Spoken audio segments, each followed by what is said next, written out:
De retour sur Sensation pour cette spéciale de l'info à l'occasion de la 47e édition de la solitaire Bompard Le Figaro. La course s'élance dans 4 jours de Deauville pour près de 3 semaines de compétition. On vous parle dans cette émission de l'initiative d'Yves Ravo, skipper qui représentera l'association francilienne Hors-la-Rue lors de la course. Yves Ravo qui est d'ailleurs toujours avec moi au Yacht Club de Deauville. Nous abordons ensemble maintenant votre préparation à la course. Mais avant cela, pour les auditeurs qui ne connaissent pas la solitaire Bompard Le Figaro, une petite présentation s'impose, chronique signée Joséphine Baléguier.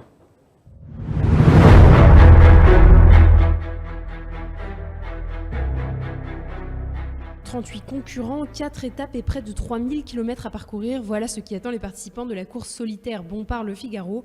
Mathieu Sarrault est le directeur de la course. Donc la solitaire Bompard Le Figaro, c'est la 47e édition. Donc c'est une course qui est née en 1970 et qui a couru sur tous les rivages de France, la côte anglaise, la côte espagnole, la côte portugaise ou la côte irlandaise. Le concept de la course, en fait, est une course en monotype, donc tous les bateaux sont les mêmes. Les marins courent en solitaire et c'est une course au temps par étape. Particularité de la course toutefois, son ouverture aux amateurs. Ce sera d'ailleurs la première pour 10 skippers sur cette édition 2016, dont Yves Ravo avec Hors-la-Rue.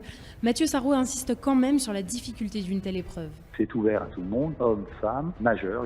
Pour faire la solitaire, il faut être majeur, en bonne santé et qualifié. Après, certains amateurs viennent se frotter aux meilleurs de la série. Effectivement, on dénote quelques écarts aux arrivées, mais un amateur peut effectivement participer à la course une fois qu'il est qualifié. C'est une course hyper exigeante, même si on se dit bon, c'est le long de la côte, c'est là où il y a la difficulté de la course. C'est que les marins qui partent sur cette épreuve doivent déjà se qualifier sur des épreuves qualificatives en amont de la saison ou avoir déjà participé à la solitaire dans les 5 dernières années. Et puis après, dans la difficulté de ces épreuves, c'est qu'il faut tenir le choc quasiment 3 jours sans dormir. Les marins les plus aguerris passent par 24 heures, ils vont dormir par phase de 3 à 5 ou 6 fois 20 minutes dans la journée. Donc ça, les plus aguerris y arrivent. Les marins amateurs qui arrivent sur la course, généralement, ils s'endorment un peu plus longtemps parce qu'ils n'ont pas une bonne gestion de leur sommeil. Cette année, la compétition devrait cependant laisser une chance à tous. Certains des coureurs les plus habitués au podium ne seront en effet pas présents, ayant préféré se concentrer sur la préparation du Vendée Globe qui débutera en novembre prochain. C'est vrai que cette année, c'est un peu particulier. On est en année de Vendée Globe, donc qui est la course autour du monde en solitaire sur les bateaux de 18 mètres 28. Et cette année, on a quelques marins qui sont partis se concentrer sur le Vendée Globe et qui viennent pas. Il faut savoir que sur les 5 dernières années, 2 marins ont trusté les 5 premières places, Yann Eliès et Jérémy Bayou. Cette année, le fait qu'ils ne soient pas là ouvre la porte à des challengers de talent. On a des marins comme Gilda Morvan, comme Corentin Douillet, qui en sont à leur 10e ou 20e solitaire. Et là, aujourd'hui, il y a une porte et une fenêtre ouverte pour eux pour monter sur la plus haute marche du podium. Et pour suivre l'épreuve, n'hésitez pas à vous rendre sur le site de la course, www.lasolitairebompard.com, sur lequel vous pourrez connaître l'avancée des bateaux. Le bilan sera réactualisé toutes les 6 minutes. Vous pourrez également consulter Twitter, Facebook et l'application Periscope pour obtenir des vidéos réalisées au large et en direct. Et si vous n'avez que 60 secondes à perdre, eh bien pas d'excuses. Tous les soirs à 23h sur France 3, la minute du jour sera consacrée à la compétition.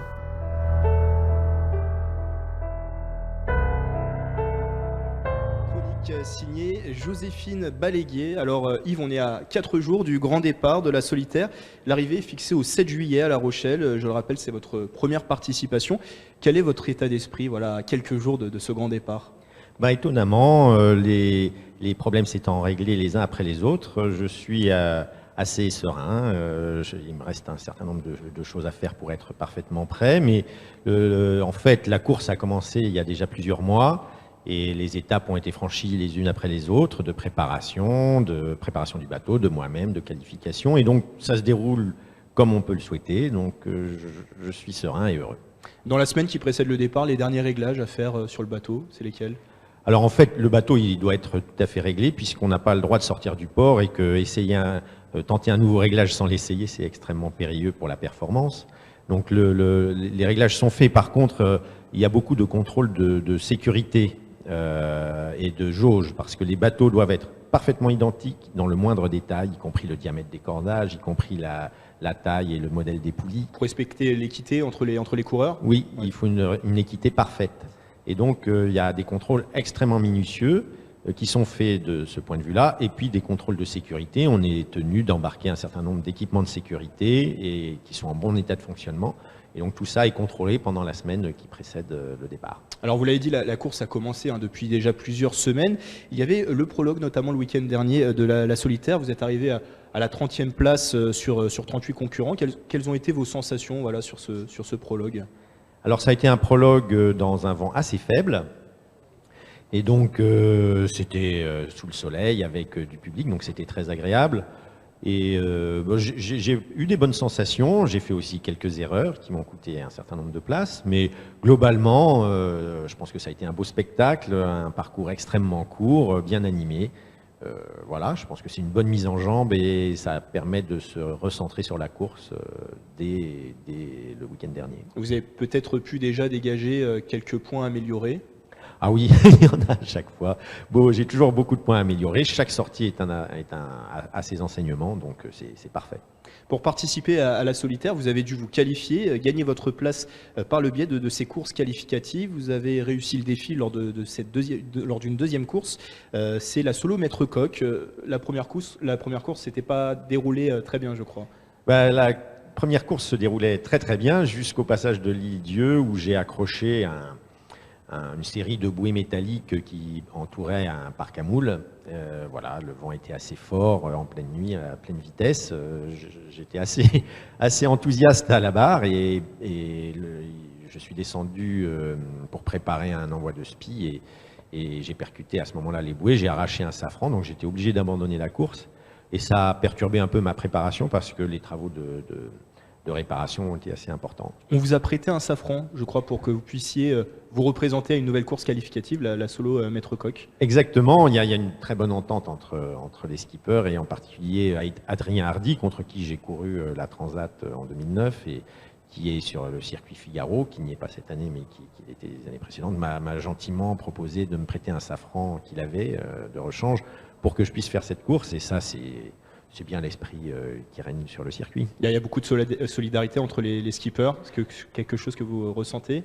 Ah oui, c'est clair. À partir du moment où le départ approche, la solidarité est moins prégnante. La compétition. Voilà, c'est vraiment une compétition.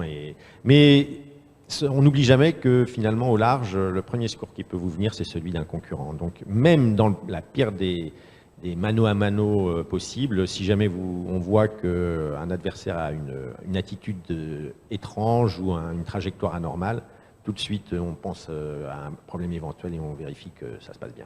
Alors la course en solitaire a forcément ses difficultés, notamment des difficultés liées au sommeil. Il est indispensable de bien gérer son sommeil, surtout sur ce type de course. Il faut être capable de dormir quelques minutes seulement sur plusieurs tranches. Comment gère-t-on cela? Comment on s'y prépare?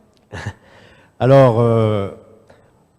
on s'y prépare en se connaissant bien, pour ne pas aller essayer de dormir quand c'est pas nécessaire. Mais après, les moments où on dort, c'est pas sur commande. En fait, ce qui commande, c'est la météo et les concurrents et la position sur le parcours.